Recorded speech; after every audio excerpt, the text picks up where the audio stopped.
everybody, it's Romania Black, and we're on episode 20 of Frieren, Beyond Journey's End. What? I'm super excited about this episode because last week we got somewhat closure, it seemed, at first with the still being caught by Frieren and her partners, Lain and Kine, but then just as you think that it's over, no, we've run into everybody, whereas Frieren's group ran into Denken and his crew, who seem to be pretty talented, so I'm a little worried about that. Meanwhile, Fern and Wirbel and their group, I think Land is the other guy's name, they're battling Wirbel and their group, so it's gonna be a battle royale.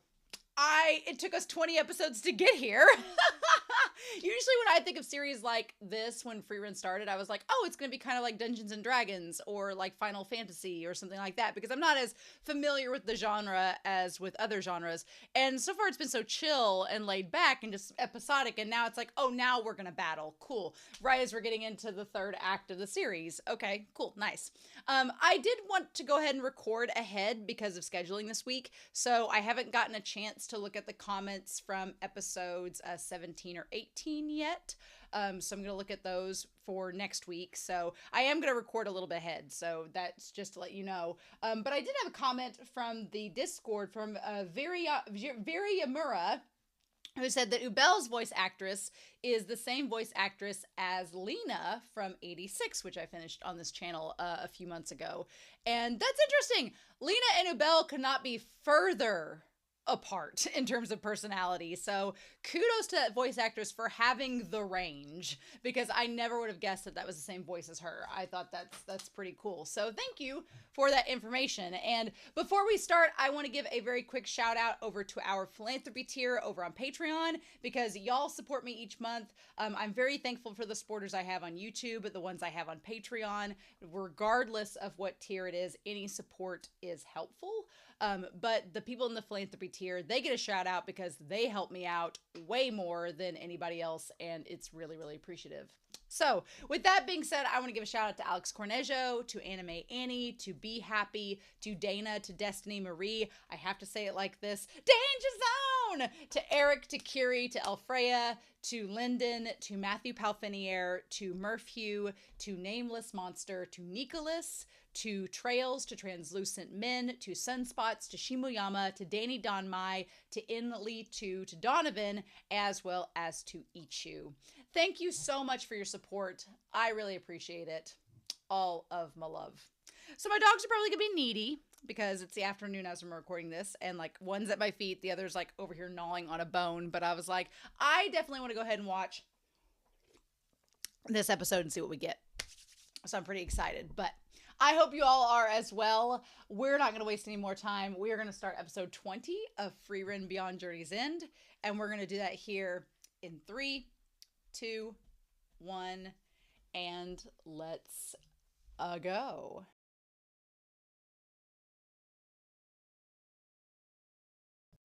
Oh, we got a lot in this episode. I was like, as soon as we started getting into Denken stuff, I was like, oh, we've got to bring out White Coon.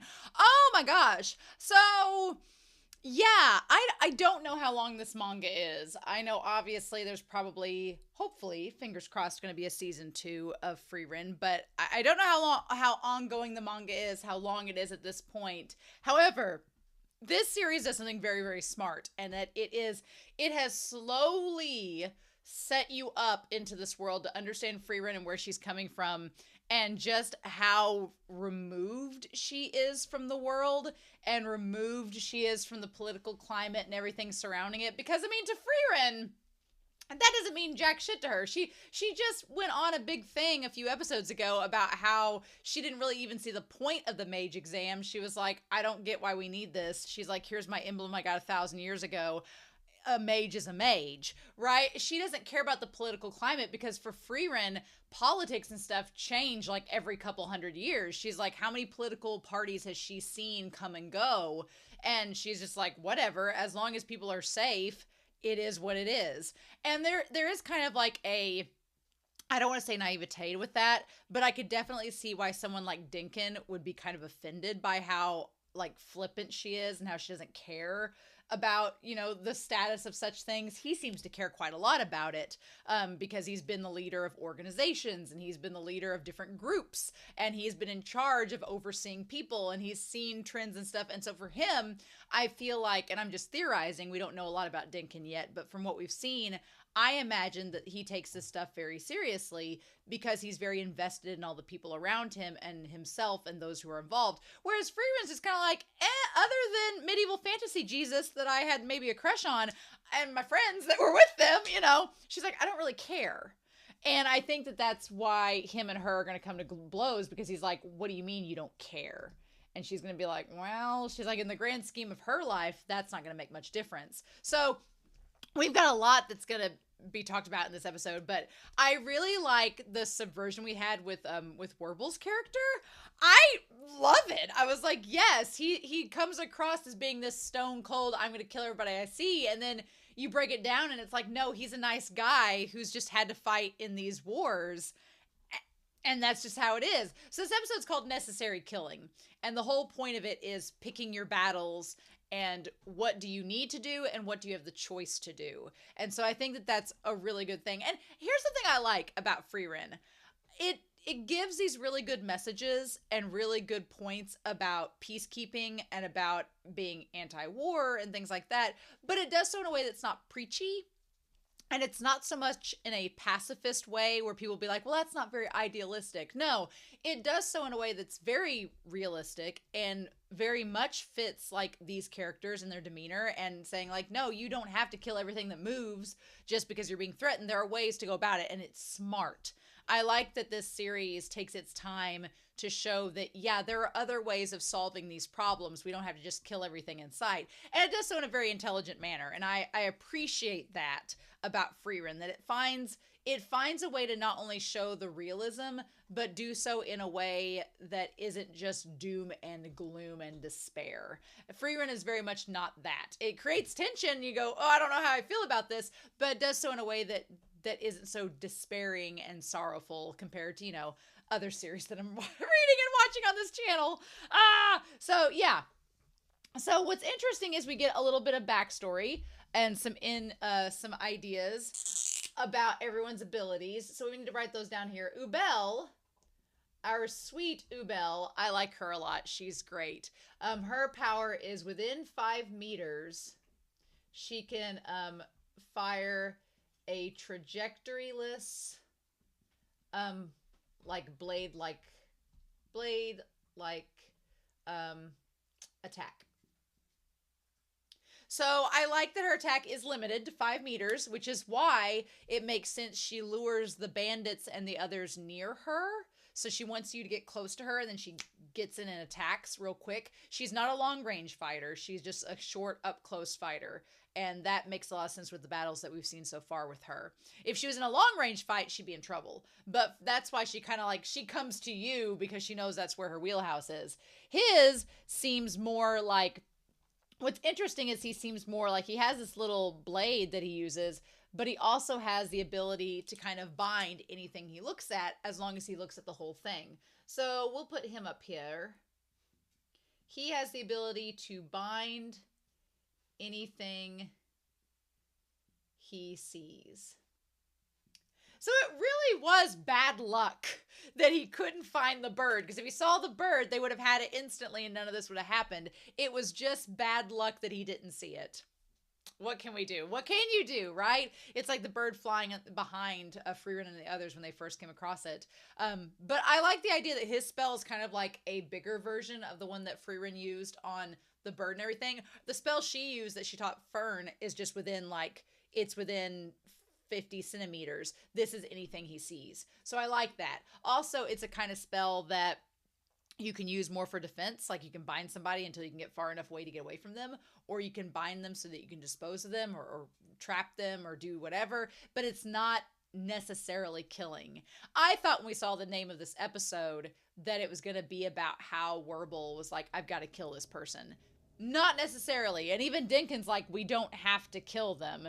But the one guy that he's with, Richter's like, let's just kill everybody. And I'm like, whoa, hold on.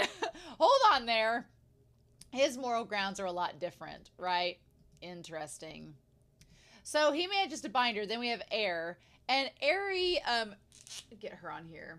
Hers are kind of just, she has, they're sort of like cannon blasts, basically, of energy. And then we have the other guy, oh, what was his name? Schnarf. His ability, I like his ability a lot, which is to turn Flora into blades and to manipulate him. He basically is like Byakuya from Bleach, in that he can like manipulate the flowers like they're like blades. He's basically Byakuya. He just had an unfortunate opponent. Team Fern, OP as hell. Now that we see all of their abilities, Fern is just, if we're going with Fern, she's just mastering the basics. So we'll put her up on the board here with their team. Fern is just a master of hiding mana, which is like, I like that she's kind of perfected Freiren's magic, which is fun, and did that on her own. And she has mastered ordinary offensive magic. But like we talked in the last episode, the benefit of her knowing the basics so well is that they're practical, they're fundamental, they're easy to understand. Something that's easy to understand is easy to control and easy to use. It doesn't have finesse or any like special doodads and bells and whistles, but it's like meat and potatoes. It's like you can't mess up meat and potatoes. So she's like able to overwhelm Air with this magic because she doesn't have to refine it. It's just, it is what it is. And she's mastered the basics. I love it. I love it. So anyway, we go past this OP. So excited. And he basically has, I like that Wirbel doesn't really ever get concerned when he has her trapped. I think because Wirbel surprises me a lot, because based on the first encounter we have with her and the fact that she killed the proctor for the exam last year, she comes across, her and Wirbel, their characters come across different to how they actually are. Like, she came across from the first episode, I'm like, oh, she's gonna be this hot-headed, like, green-haired Byakuya who's gonna, like, just fly off the handle and be arrogant and not think things through. No, she thinks things through very much, and she's very cautious, and she takes her time to try to figure out and not only understand the attacks of her opponents, but her opponent's mentality as well. Which must mean that when she killed the person last year, there must have been a very good reason for it, or, which we'll talk about why there may have been a good reason for it, or she was more arrogant 3 years ago when she last took the exam, and she's taken this time to reflect and change her attitude about things and think things through more adequately.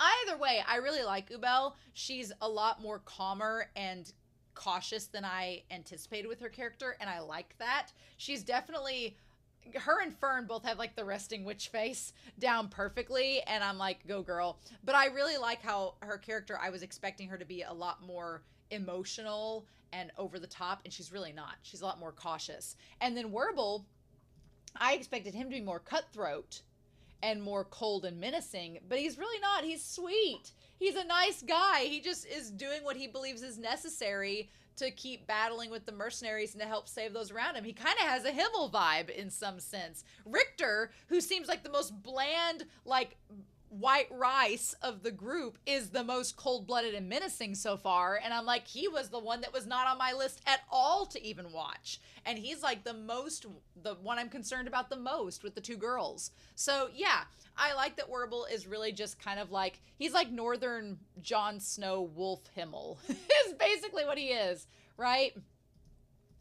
And so Wirbel's trying to figure him out, and she throws the bird up in the air to figure out, she's like, why did you order me to do that?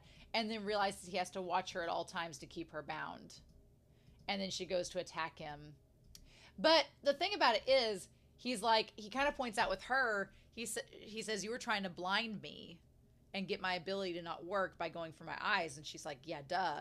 And he's like, but you didn't try to kill me. He's like, if you were really trying to stop me, you would have decapitated me, and that would have been the end of it. So I like how he points out, he's like, you don't want to kill me any more than I don't want to kill you. Neither of us want to do it because it's not necessary yet. And he's like, don't make this necessary, just give me the bird and go, and that's all we have to do. And so I like that they are kind of like feeling each other out to see like how each of them respond and to see what their true intentions are. which I really like. And he's like, they were all perverts who enjoyed killing. The moment he said that, I was like, oh, I'm going to like your character because you're not just killing for killing's sake. You're like, there has to be a reason behind it. And he's like, you've not given me a reason. And that's when, and Wirbel says he's just stalling to the last minute. And that's when Fern is about to show up, and then we get their backstory. Now, I do want to note real quick, we have all these mages, and we have all of them on the front lines. The Northern Magic Corps are mercenaries who specialize in fighting demons. But in times of need, we're mobilized to fight in wars between nations. So basically, it's Berserk. Basically, they're the Band of the Hawk, essentially. I only pointed that out because his little helmet that Wirbel wears reminds me of Griffith's helmet in Berserk. Reminds me of the helmet for that. That's the only reason I thought of it. But yeah, they're basically the Band of the Hawk. He's like, people know exactly what makes other people weak. That line, and they said the fiendish acts of summoning women and children of war was not uncommon. And that, what a sight, like the visual of seeing all these little kids, these young boys and girls with swords in their hands coming back from fighting in a war. Whatever's happening in the North is problematic and is not cool. And I don't think Freiren's been back there in a long time to know how bad things have gotten. And I'm wondering if Denken is going to, like, remind her of that and talk to her about that in the next few episodes. I don't know. That could very well be the case, but it definitely seems like there's some messed up stuff going on. He says it wasn't hell. I like that he says it wasn't hell at all. It was commonplace. He's like, yeah, he's like, it's not hell, it's just how things are up there. It's what they do, and everybody knows it. It's like, oh. That was so, like, crazy how he said that. And so their job was just to go in and take the kid's place when it was needed. In any case, he's about to kill her, and that's when Fern shows up. The thing about it is, I really like that the show does kind of this, it's opposite of building tension. It kind of, like, releases it slowly, and you're just kind of like take this big long breath. Like the moment that he says he's gonna kill her, and then it slowly zooms out and nothing happens. It's almost like suddenly it's like somebody slackening the tension, and you're like, wait, what?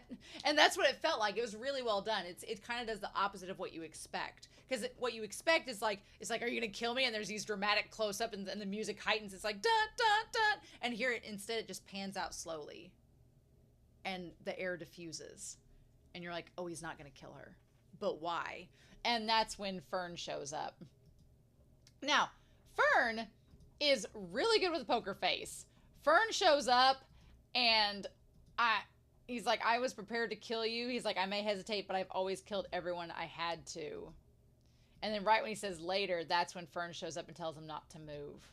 And a part of me wonders if either of them knew she was coming. A part of me wonders if Wirbel saw Fern coming, and she was like, okay, she's coming, I just have to stall him. But he didn't detect her. So I love it. I love that he's like, that's how you got the bird, because I couldn't detect her. And the thing about it is, he says, where's Air? And it was, what happened to her? And she said, I killed her. Like, Fern didn't even hesitate. She just said it like that. No hesitation. She's like, I killed her. Because she knows the rules. If you don't come back with all of your partners, you don't pass the test. So she's like, I'm going to get him to leave now, because he's going to see there's no point. I feel like Fern has realized from afar that he knows it's not necessary to kill at this point, because there's no way they can win anyway, so he might as well just leave. And get Scarf and go. Get Scarf, Schnarf, and go. That was so well played. And Fern is hard to read. And I like that character part about Fern that we have known since episode 2 and 3 has followed us this whole time and been consistent. And now we're seeing the payoff of her not playing her cards and her being kind of unemotional. It's having an effect.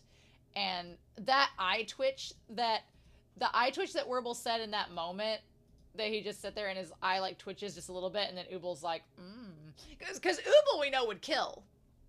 Wirbel we know would kill if it was necessary.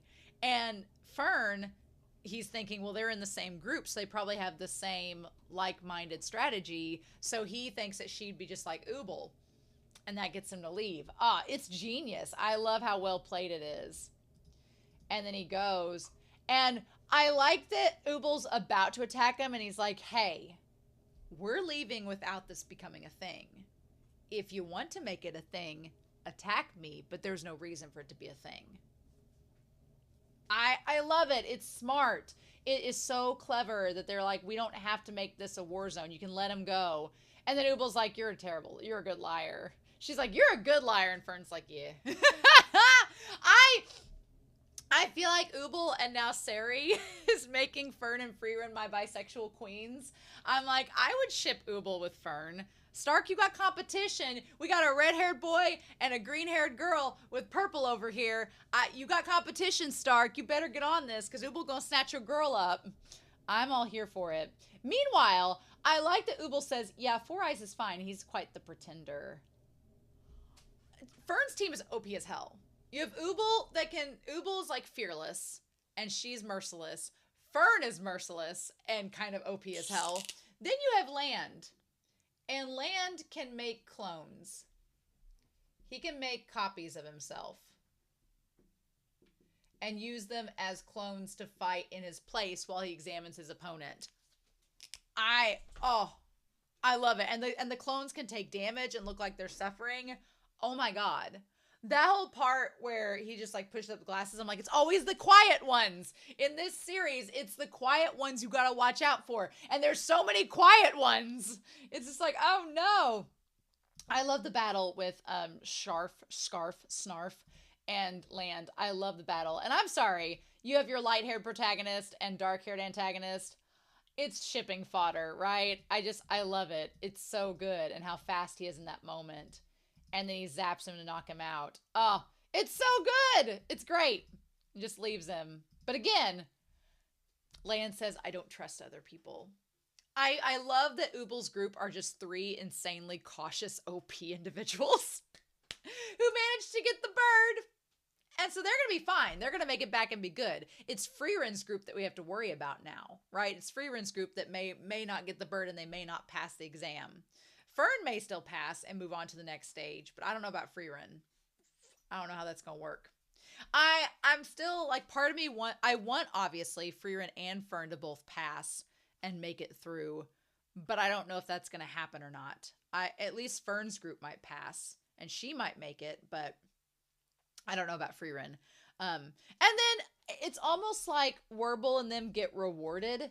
He finds Air and like takes her and he's kind and like puts her, like lets her ride piggyback, which is really super cute.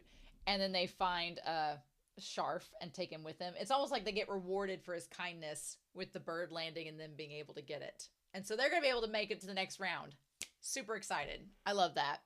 But yeah, Wirbel realizes that Fern is a monster. She's really, really strong and super, super like hardcore poker face. And I don't think Fern realizes how strong she is. It's kind of like Stark. Stark doesn't realize how strong he is. Fern doesn't realize how strong she is. And Frieren's just like, I've got an amazing party with me. And they don't even know it. So, when he zooms back and sees like the giant destruction from Fern's attack, he's like, yeah, it makes sense. It's fine.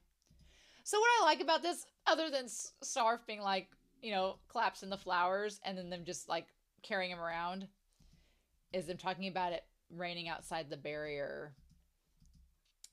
And she says, you're a nice guy.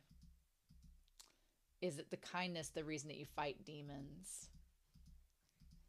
And then she talks about how we had this big monstrosity, this big demon with like long flowing blonde hair fighting against them. And Wirbel was one of the ones that like protected her. And so she's known him for a while, which is interesting. You saved my village. And he's like, I couldn't risk my life for kindness. People fight for their own desires. And he says, I had ulterior motives. I was in love with a girl from my own hometown. I will say, so 29 years ago, when people left, that was around the time Himmel died. He was 4 or 5, so he's 33 now. Wirbel's a lot older than I thought he was. I thought he was like 18. No, he's like in his early 30s, which is cool. So I like that around the time Himmel died, stuff was starting to go down, which again, the timeline of all this adding up. And so this one girl he was in love with moved away. She looks like Mikasa from Attack on Titan. She has a little red scarf. She has the long dark hair. She looks like Mikasa. I feel like that was intentional on the mangaka's part. So the demon activities in the northern lands increased 29 years ago, around the time Himmel died. Imagine that. Doesn't seem like a coincidence at all. Seems like people were planning that. And their family fled to the central lands. And I was a dumb kid. He's so cute. Like, he's like, I decided to show off for her. He's like, and I'll kill all those shitty demons. He's so cute. He has like a little Gojo look to him. And when I do, come back to this village. Aww. Aww. And, yeah.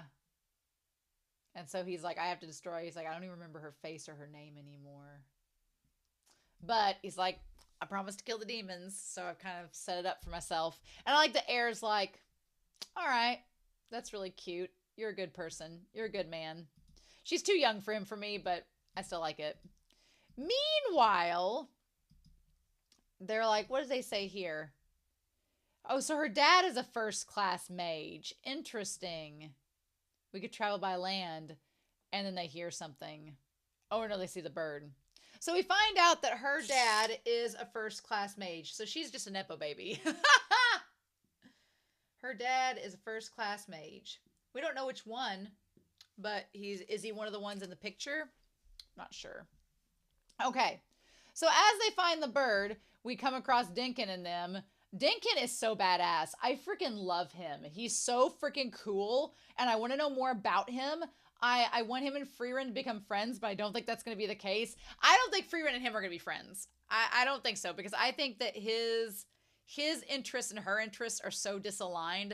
I don't know how they can become friends. So it's not like Wirbel and Fern and Land all are kind of cautious, not easy to trust people, but they all seem kind of connected in that way, where I could see them all kind of becoming semi-pseudo friends or acquaintances. But Denken, I feel like Denken is like, you're that legendary mage that fought the demon king, and then you disappeared when there was demons yet to be fought.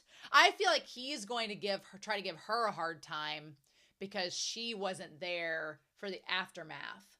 It seems like Denken was in charge of several mage groups, and they were in charge of hunting down the remnants of the Demon King's armies, and she was out collecting mushrooms and spores in the forest for 50 years. And he's like, you mean to tell me that you had the ability to be a first-class mage, and you've been away from all of this while things have gone down?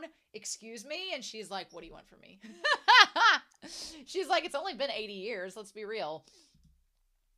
She's a skilled mage. And I don't think Laufen's magic will work a second time now that she's seen it. So yeah, she manages to steal the bird, but once was enough. So yeah, she manages to steal the bird away from them. And Freiren's like, yep, so be it.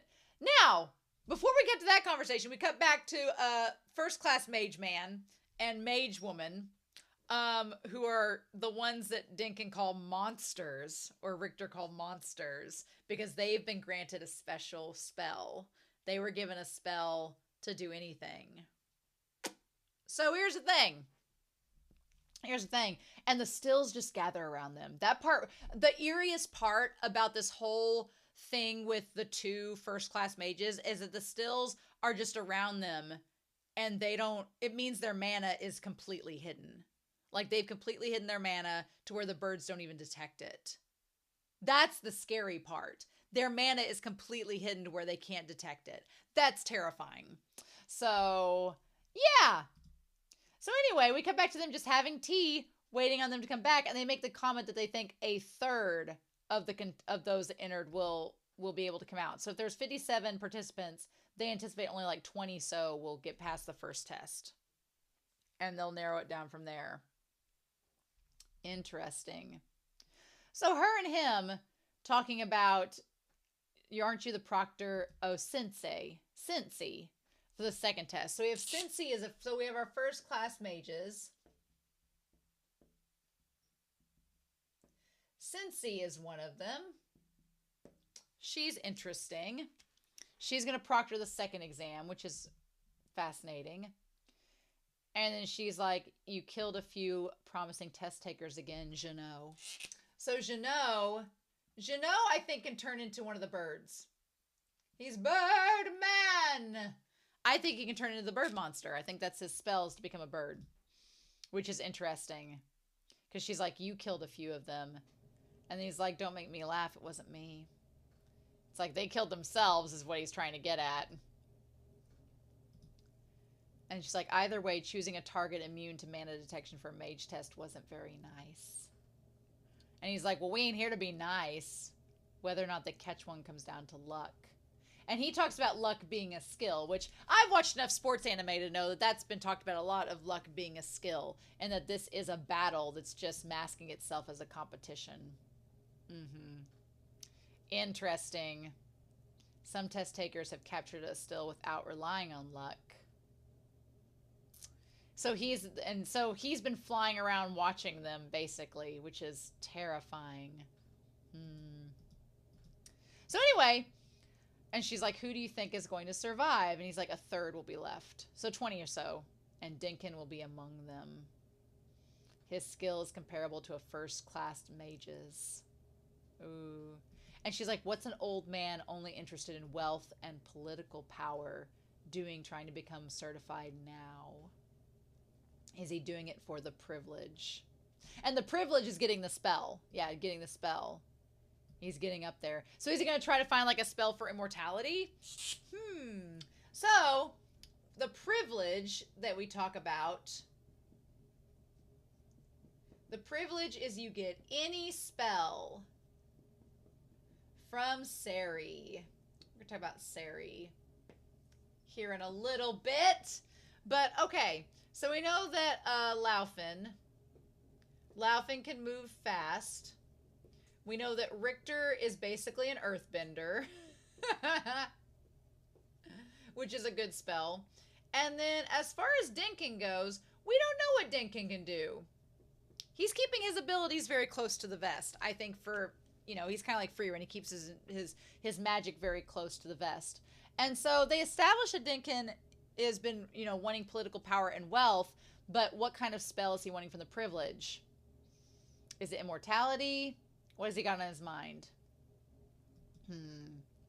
So Frieren knows exactly what type of spell was used. She's like, oh, that was a spell that the southern folks used to go fast. She's like, a mountain tribe in the Sutherlands did it. And so she's like, why'd you guys come out? And Denken's like, well, Laufin's inexperienced, so you would have just followed her with all the mana she left behind. So he's like, you all are nuisances. And she's like, wait, you know who I am? So he makes a point. Because here's the thing. We don't know exactly how old Denken is. We don't know how old Denken is. But what we do know is that he has been around long enough to know the stories about Frieren and to know she was among the party of heroes. Now, the younger generation don't exactly know or remember them, but he's like, I know who you are. I was around when you all defeated the Demon King. So maybe he was a kid when they defeated the Demon King. He's like, there is a mage of our generation who doesn't know your name. That's the first time seeing you with my own eyes, but I knew who you were as soon as I saw you. Frieren the mage from the party of heroes. And she's like, oh, me? You remember me? So here's the thing, too. A lot of mages that we've seen so far are very young, so it's very possible there aren't a lot of that generation of mages left that would remember Frieren. So he's getting older, so it's possible that he's one of the old guard of human mages that remember her, but everybody else, it's been 80 years since they defeated the Demon King, so most of these people weren't born, or their parents weren't born, so they don't know who she is. Interesting. She's a legendary mage. I mean, who knew if it was possible? And then Frieren's like, well, you're challenging me pretty openly. What? Why? She's like, I was expecting something underhanded. And Richter's like, I'm the underhanded one. It's me. I'm the drama. Richter's like, I'm going to be the one you weren't expecting to be the underhanded one. And because he's like, I'll just kill these two girls. And I'm like, oh, shit. Like, Richter doesn't even hesitate. He's like, let's just kill him and go. And I'm like, hold on. And Denke seems to have at least some moral high ground. Because he's like, no, they're just kids. Let's not do that. And Richter's like, well, we'll make this easy if we just kill them. And Frieren's like, okay. And of course, the two girls are like, we know he's strong, but we're going to defend ourselves. And he's like, clearly about to start this whole thing. He's like, we just have to keep them busy a few hours. Like, Denken's beard and mustache hide what his mouth is doing, but his eyes looked a little frantic there, where he's like, hey, Richter, let's not kill them. Let's just put him to sleep for a couple hours, get the bird. We've got the bird, and go. And Richter's like, Denken, I thought you were more of a cold and merciless man. You're an imperial mage, aren't you? I'm sure you've killed political enemies more than a couple times. So we get this little scene of him, like, with all the mages under the hoods, and him, like, going through, like, a sea of mages, which kind of gives the illusion that Denken has been kind of like, if you've watched Attack on Titan, Denken gives me kind of like an old Erwin Smith vibe, if that makes sense. Like, he's been the leader of a group and he's had to do necessary killing. But in this case, Denken's like, this is not necessary. I've had to do necessary killing, but there's a difference. And this is not that time. So we don't have to do this. So I think he's afraid too that if he threatens the girls, Frieren is going to go all out and he doesn't know what she's capable of. And then she may prove to be more of a problem, because he's like, she's part of the party that killed the Demon King. We probably shouldn't piss her off. So he's trying to be cautious as well. And Richter's a little bit more hot-headed, even though he doesn't show it, right? He's like, I don't believe killing a first-class mage is worth killing someone. And Frieren's like, yeah. She's like, first-class mage is just a title. And I think that's where they disagree. She's like, first-class mage is just a title. It's nothing more than a label. It's not that valuable. And that's where Denken just stares at her like, hey, bitch, you coming for me now? Like, I feel like that's where they have a big distinction, is that Frieren's like, it's just a title. They change every couple hundred years. What's the big deal? And Denken's like, you've been wandering around a forest the last half a century, haven't you? Because he just stares at her. And Richter's like, you can't be serious. You don't know what's been going on the last 50 years. You took this test without knowing the privilege the title grants. And she's like, what privilege? And he just sighs. I like Richter's like, more than 50 years ago. So 50 years ago, this would have been like 50 years ago. Let me get this right. So it was, because 80 years ago they defeated the Demon King. And then 30 years ago nearly is when Himmel died. So around the time, I guess around the time in between Himmel dying and them defeating the Demon King, this is around the time that happened. More than 50 years ago, the great mage and founder of the Continental Magic Association, Sari, suddenly appeared. So let's get some things on Sari. Sari showed up 50 years ago, formed this Continental Magic Association. She formed a guild, because she do how she do. And she suddenly appeared to reign over humanity's magic. And Frieren seems to know this name. Whenever that name is mentioned, she's like, She seems to know that name. I'm wondering if Sari was one of the ones that defeated Frieren, or Frieren knows who she is. Do they have history? Have they known each other since they were small? I mean, that was 1,000 years ago when Frieren was a kid, so, but has she met Sari before? So she's reigns over humanity's magic. Basically, she started an accreditation service and said, well, yeah, all this magic that you all know is great, but we kind of need to accredit it and make sure that it's professional and that it's well maintained and give it some propriety. So let's do that. Like, she's basically micromanaging all of humanity's magic, whereas Frieren's like, it's just a spell, let anybody have it. So we have all of these chests. She's still searching for mages refined during the long war against the Demon King. So she's searching for mages that are strong enough to have battled the Demon King, and she has all this treasure. And then we see her with all the books from the OP, the first OP. She doesn't have pink hair. She has golden hair. She promised to grant a special privilege to anyone who achieved, and she's an elf, who achieved the rank of first-class mage. She has all the spell books. Oh my god. Her and Frieren could be best friends. They both have a penchant for gathering spells. I'm just saying, her and Frieren seem like they could be besties. They could totally have a book club together, a smutty book club. That's what they could have. So she's gathering mages to her cause, and she's offering them this whole privilege thing. And the privilege that she is offering is basically she'll grant them any one spell they desire. I love that her eyes are golden and her hair is golden too. She has a lot of warm colors, whereas Frieren has a lot of cool tones. So she will grant them any spell. And Frieren's like, well, does she have an X-ray spell that can see through clothes, though? Yeah, she's a living grimoire who knows nearly every spell in humanity's history. And she's an elf, so she's been around for a very, very, very, very, very long time. Frieren and her would be best friends. They would totally hit it off. I mean, a living grimoire. She knows all the smut, all the secrets. She's the closest mage in our world to the all-knowing and all-powerful goddess. Interesting that they connect her to the goddess, and we see the goddess with green hair there and all the wheat and everything, and the goddess is like an elf. So I think it's interesting that we have Sari, who's kind of like who's being framed as the equivalent of this goddess, and she's an elf. And then earlier on in the series, we had Flom, who seemed like humanity's version of that, right? So I'm curious if there's a connection, if Sari knows Flom, if Sari knows Frieren. I'm curious what we're going to get with that. To cure the gravest of diseases or gain overwhelming power. And so then we have these three. So we have, obviously, the one man there is Jeannot, who can turn into a bird, who can turn into a giant bird. Awesome. The one girl, Sensei, is the one there, and her hair is like flying around, looking like, I like that Sensei kind of looks like she has an angel wing with her hair, but we don't know what her power is.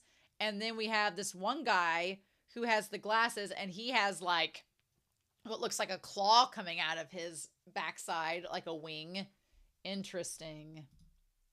And it says, for mages to gain whatever spell they want is the equivalent to having a wish granted. People are simple. So modern first-class mages are all monsters who barely seem human. Yeah, so her hair is like, looks like vines or something, and then he can turn into a bird, and then the other guy has like this like bat wing or something coming out of him. That's a valuable as a privilege. And she's like, I see. She's like, and then Denken's like, well, this is nonsense. Let's stop talking about this.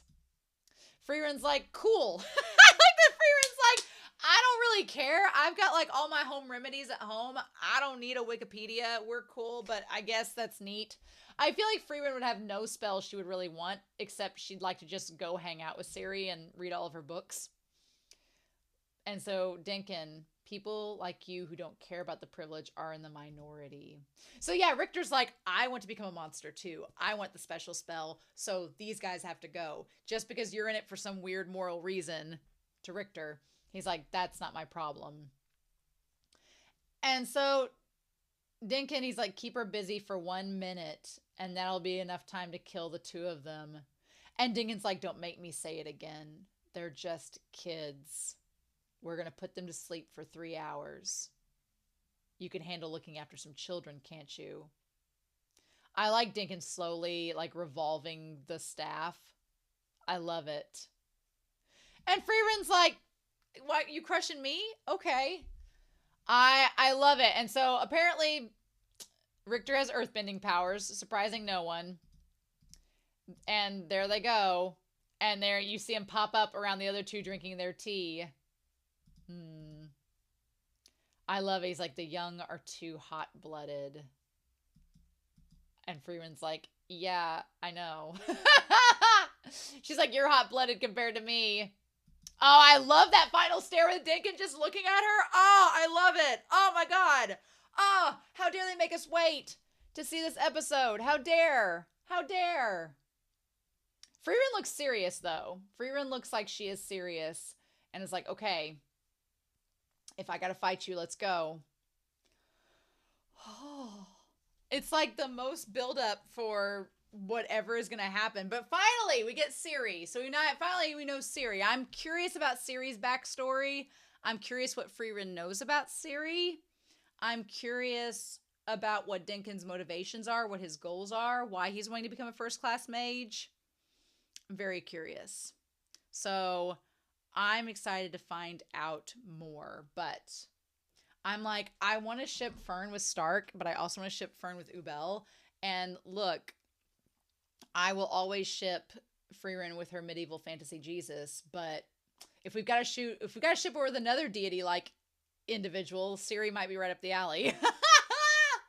Our golden-haired elf. So, Also, I'm realizing that Frieren has silver hair and Ciri has golden hair. And Flom has bronze hair. Ooh, interesting. Bronze, silver, gold.